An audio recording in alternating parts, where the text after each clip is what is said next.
Assalamualaikum warahmatullahi wabarakatuh. Perkenalkan, nama saya Dista Salsanur Amalia.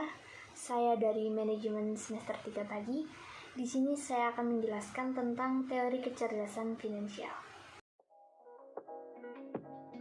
Teori kecerdasan finansial dalam kewirausahaan secara singkat merupakan kemampuan seseorang atau individu untuk bisa merencanakan dan melakukan perannya dalam mengatur keuangan secara baik dan benar.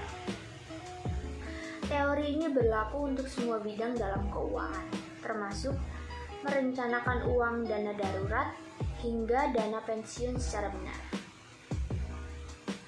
Teori kecerdasan finansial.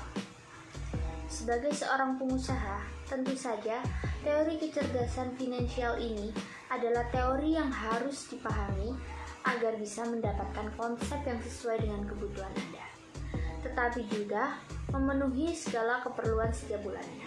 Mengatur keuangan. Cara mengatur keuangan adalah adanya anggaran rutin dan skala prioritas.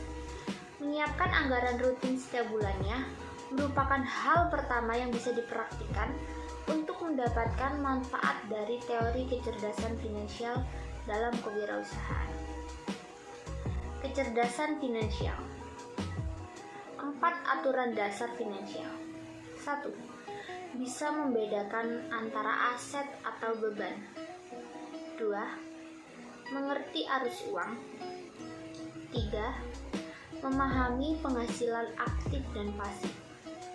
4. Memahami sistem dana darurat. Aset dan beban.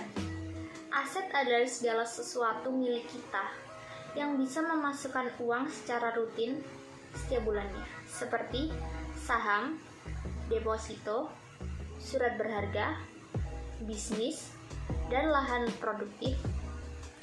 Beban adalah segala sesuatu yang menyebabkan kita harus mengeluarkan uang, contohnya rumah, mobil yang kita pakai. Arus uang. Arus uang atau yang lebih dikenal dengan istilah money flow dalam analisis teknis yang merupakan suatu bentuk dari taksiran terhadap nilai uang. Pendapatan aktif dan pasif. Pendapatan aktif adalah pendapatan yang kamu dapatkan karena kamu bekerja. Misalnya, kamu bekerja sebagai pegawai negeri sipil, karyawan swasta, dokter, dan lain sebagainya. Pendapatan pasif merupakan pendapatan yang kamu peroleh tanpa harus bekerja secara aktif. Contohnya, saham, properti, investasi, dan lain sebagainya. Dana darurat. Dalam struktur keuangan, merupakan hal wajib yang harus ada dan tidak boleh diremehkan, karena dana daruratlah yang akan bekerja ketika tidak ada bantuan sama sekali dari orang lain. Dana darurat bisa Anda dapatkan dari pendapatan setiap bulannya yang disisihkan khusus untuk alokasi dana darurat. Hal-hal yang harus diperhatikan. Pendapatan dari sumber lain, merincikan semua jenis pengeluaran. 3 hal di atas merupakan hal yang harus Anda hitung untuk bisa membentuk anggaran rutin setiap bulannya secara baik dan benar. Pastikan melakukan 3 poin di atas secara rinci dan tidak ada yang terlewat untuk mendapatkan anggaran yang pasti. Selanjutnya adalah skala prioritas. Skala prioritas merupakan daftar yang harus disusun berdasarkan prioritas untuk mendapatkan atau untuk membeli.